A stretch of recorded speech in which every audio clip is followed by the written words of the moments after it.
जय माता दी भक्तों।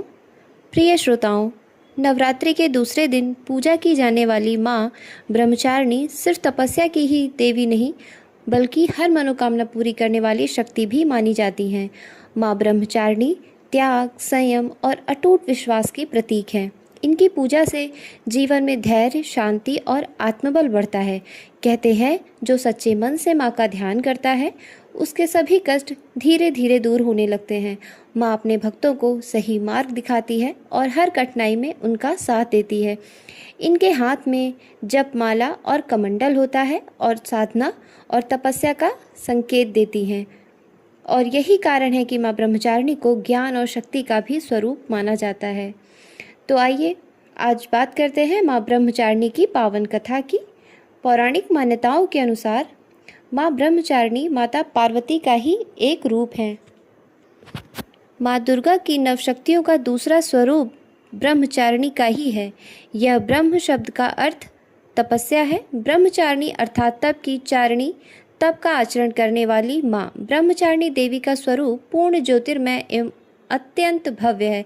इनके दाहिने हाथ में जप की माला एवं बाएं हाथ में कमंडल है और अपने पूर्व जन्म में यह जब से हिमालय के घर पुत्री के रूप में उत्पन्न हुई थी, तब जब नारद के उपदेश से इन्होंने भगवान शंकर जी को प्राप्त करने के लिए कठिन तपस्या की थी।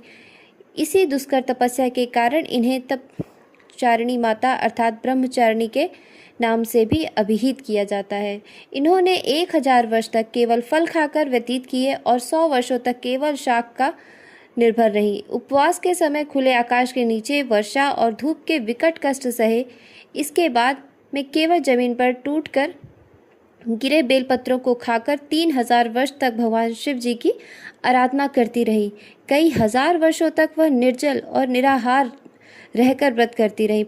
पत्तों को भी छोड़ देने के कारण उनका नाम अपर्णा भी पड़ा। इस कठिन तपस्या के कारण ब्रह्मचारिणी देवी का पूर्व जन्म का शरीर एकदम क्षीण हो गया था।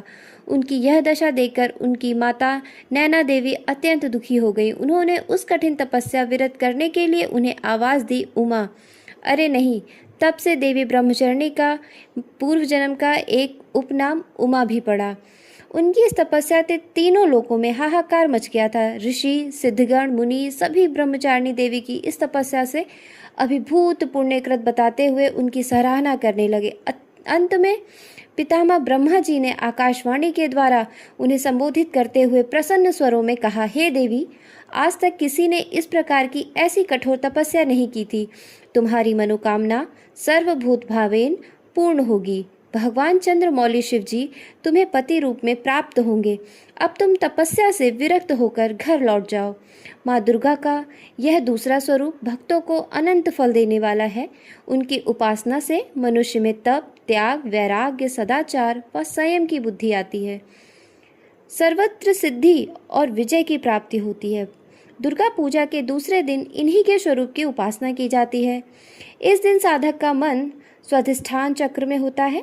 इस चक्र में अव्यवस्थित मन वाला योगी भी उनकी कृपा और भक्ति प्राप्त करता है। जीवन के कठिन संघर्षों में भी उनका मन कर्तव्य पथ से विचलित नहीं होता है। माँ ब्रह्मचारिणी देवी की कृपा से उसे सर्वत्र सिद्धि और विजय ही प्राप्त होती है।